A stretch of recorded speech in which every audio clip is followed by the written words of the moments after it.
নমস্কাৰ বন্ধু বান্ধৱীসকল মই নুপুৰে আপোনালোকৰ মাজলৈ এটা নতুন ভিডিঅ' আগবঢ়াই আনিছো আমি 2000 জিকে সিৰিজ এটা ষ্টাৰ্ট কৰিছো এডিআৰই আৰু আসাম পুলিচ এক্সামৰ সহায় হোৱাকৈ আজি এই ভিডিঅ'টো হৈছে 3 নম্বৰ পাৰ্ট আমি দুটা ভিডিঅ' আগতে আপলোড কৰি থৈছো যদি আপোনালোকে চোৱা নাই মোৰ ইউটিউব চেনেলটোলৈ গৈ চাব পাৰে আহক আজি আমি এই ভিডিঅ'টো আৰম্ভ কৰো আজিৰ আমাৰ প্ৰথম প্ৰশ্নটো হৈছে তৰাৰ অধ্যয়নক কি বুলি জনা যায় ইয়াৰ শুদ্ধটো হৈছে এষ্ট্ৰনমি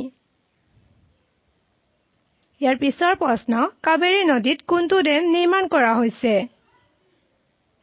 ইয়াৰ শুদ্ধটো হৈছে কৃষ্ণৰাজা সাগৰ ৰাজ্যৰ ৰাজ্যপাল হোৱা প্ৰথমগৰাকী ভাৰতীয় মহিলা কোন আছিল ইয়াৰ শুদ্ধটো হৈছে সৰোজিনী নাইডু কোনটো আৰ্টিকলত শিক্ষা অধিকাৰ বিষয়ে আলোচনা কৰা হৈছে ইয়াৰ ৰাইট এনসাৰটো হৈছে আৰ্টিকল 21A কোনখন দেশত চাহৰ সৰ্বাধিক উৎপাদন হয় ইয়াৰ শুদ্ধটো হৈছে চাইনা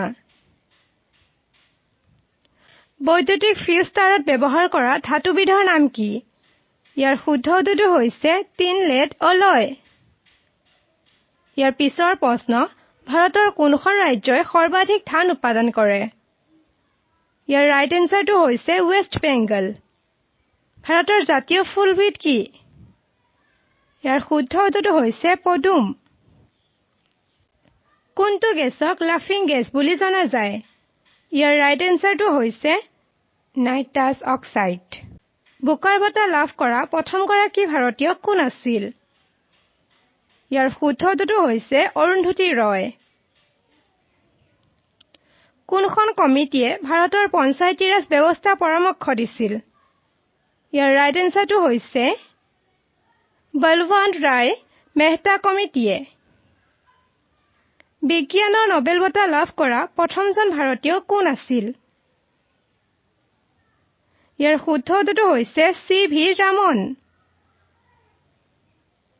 কোনটো গ্ৰহক পৃথিৱীৰ যমজ বুলি জনা যায় ইয়াৰ ৰাইট এনসাৰটো হৈছে ভেনাছ পৃথিৱীৰ আটাইতকৈ দীঘল নদীখনৰ নাম কি ইয়াৰ শুদ্ধটো হৈছে নীল কোনটো ভিটামিনৰ অভাৱত নাইট ব্লাইণ্ডনেছ ৰোগবিধ দেখিবলৈ পোৱা যায় ইয়াৰ শুদ্ধটো হৈছে ভিটামিন এ কোন ভাৰতীয় স্বাধীনতা সংগ্ৰামী দেশবন্ধু নামেৰে পৰিচিত ইয়াৰ ৰাইট এনসাৰটো হৈছে চিত্তৰঞ্জন দাস কোনটো অনুচ্ছেদত ৰাজ্য এখনত ৰাষ্ট্ৰপতিৰ শাসন ব্যৱস্থা আছে ইয়াৰ ৰাইট এনসাৰটো হৈছে আৰ্টিকল 356 কোনখন ভাৰতীয় নদী ৰিফ্ট ভেলীৰ মাজেৰে বৈ যায় ইয়াৰ ৰাইট এনসাৰটো হৈছে নৰ্মদা হিন্দ স্বৰাজ গ্ৰন্থখন কোনে লিখিছিল ইয়াৰ শুদ্ধটো হৈছে Mahatma Gandhi The national income of India is estimated by ইয়াৰ ৰাইট এনসাৰটো হৈছে Central Statistical Office Mount Everest আৰোহণ কৰা প্ৰথমগৰাকী ভাৰতীয় মহিলা কোন আছিল ইয়াৰ শুদ্ধটো হৈছে বাচেণ্ডেৰী পাল ভাৰতৰ কোনখন ৰাজ্যক সূৰ্য উদয় দেশ বুলি জনা যায় ইয়াৰ শুদ্ধটো হৈছে অৰুণাচল প্ৰদেশ পটাছিয়ামৰ ৰাসায়নিক চিহ্নটো হ'ল আনসাৰ কে ভূমিকম্প তীব্ৰতা জুখিবলৈ কোনটো যন্ত্ৰ ব্যৱহাৰ কৰা হয় ইয়াৰ শুদ্ধটো হৈছে সিসমোগ্ৰাফ ইয়াৰ পিছৰ প্ৰশ্নটো হৈছে ভাৰতীয় মহাকাশ কাৰ্যসূচীৰ প্ৰতিষ্ঠাপক কোন আছিল ইয়াৰ শুদ্ধটো হৈছে বিক্ৰম সাৰাভাই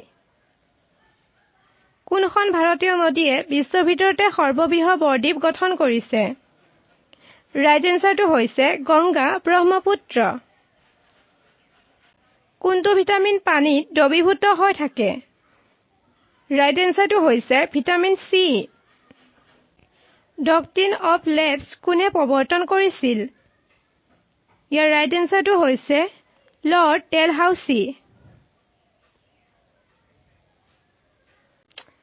প্ৰাচীন শিলালিপিৰ অধ্যয়নক কি বুলি কোৱা হয় ইয়াৰ শুদ্ধটো হৈছে এপিগ্ৰাফী সালোক সংশ্লেষণৰ বাবে কোনটো গেছ অপৰিহাৰ্য ৰাইট এনচাৰটো হৈছে কাৰ্বন ডাই অক্সাইড। ভাৰতৰ উচ্চতম ন্যায়ালয়ৰ প্ৰথমগৰাকী মহিলা ন্যায়াধীশ কোন আছিল? ইয়াৰ শুদ্ধটো হৈছে ফাতিমা বেবী। জাপানৰ মুদ্ৰা হৈছে ৰাইট এনচাৰ ইয়েন। স্বাধীন ভাৰতৰ প্ৰথম শিক্ষামন্ত্ৰী কোন আছিল? ইয়াৰ শুদ্ধটো হৈছে আবুল কালাম আজাদ। পিছৰ প্ৰশ্ন, কোনখন দেশত কফিৰ সৰ্বাধিক উৎপাদন হয়? Right answer Brazil. কোনটো ভিটামিন চৰ্বিত দ্ৰৱীভূত হৈ থাকে? ইয়াৰ শুদ্ধটো হৈছে ভিটামিন ডি। গুপ্ত সাম্ৰাজ্যৰ প্ৰতিষ্ঠাপক কোন আছিল? ৰাইট এনচাৰটো হৈছে চন্দ্ৰগুপ্ত। আনন্দ মঠ নামৰ গ্ৰন্থখন কোনে লিখিছিল? ইয়াৰ শুদ্ধটো হৈছে বংকিম চন্দ্ৰ চট্টোপাধ্যায়। বতৰ পূৰ্বাভাসৰ বাবে কোনটো ভাৰতীয় উপগ্ৰহ ব্যৱহাৰ কৰা হয়? ইয়াৰ শুদ্ধটো হৈছে ইনচাৰ্ট। ভাৰতৰ সেউজ বিপ্লৱৰ পিতৃ কোন? ইয়াৰ পিছৰ প্ৰশ্ন, ভাৰতৰ সেউজ বিপ্লৱৰ পিতৃ কোন?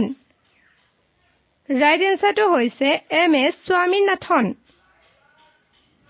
কোনখন দেশক মাজনিশাৰ সূৰ্যৰ দেশ বুলি জনা যায়? ইয়াৰ শুদ্ধটো হৈছে নৰৱে। উচ্চ ন্যায়ালয়ৰ প্ৰথমগৰাকী ভাৰতীয় মহিলা মুখ্য ন্যায়াধীশ কোন আছিল? ইয়াৰ শুদ্ধটো হৈছে লেইলা ছেঠ। ব্ৰহ্ম সমাজ কোনে প্ৰতিষ্ঠা কৰিছিল? ইয়াৰ শুদ্ধটো হৈছে ৰাজা ৰামমোহন ৰয়। ভাৰতৰ কোনখন ৰাজ্যক 5খন নদীৰ ভূমি বুলি জনা যায়? Right answer Punjab. ভিটামিন চিৰ অভাৱত কোনটো ৰোগ দেখিবলৈ পোৱা যায়?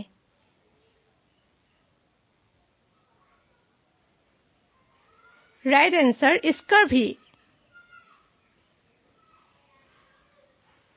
ভাৰতৰ প্ৰথম মুখ্য নিৰ্বাচন আয়ুক্ত কোন আছিল? ইয়াৰ শুদ্ধটো হৈছে সুকুমাৰ সেন। মহাকাশলৈ যোৱা প্ৰথম ভাৰতীয় কোন আছিল? Right answer Rakesh Sharma. চীন, ভূটান আৰু ম্যানমাৰৰ সৈতে কোনখন ভাৰতীয় ৰাজ্যই সীমান্ত ভাগ কৰে? ইয়াৰ শুদ্ধটো হৈছে অৰুণাচল প্ৰদেশ। সোণৰ ৰাসায়নিক প্ৰতীক হ'ল আনচাৰ AU। নীতি আয়োগৰ মুখ্য কাৰ্যালয় ক'ত অৱস্থিত? ইয়াৰ শুদ্ধটো হৈছে নিউ দিল্লী। লথাল নামৰ সিন্ধু উপত্যকা কিহৰ বাবে বিখ্যাত? ইয়াৰ শুদ্ধটো হৈছে ডকয়াৰ্ড।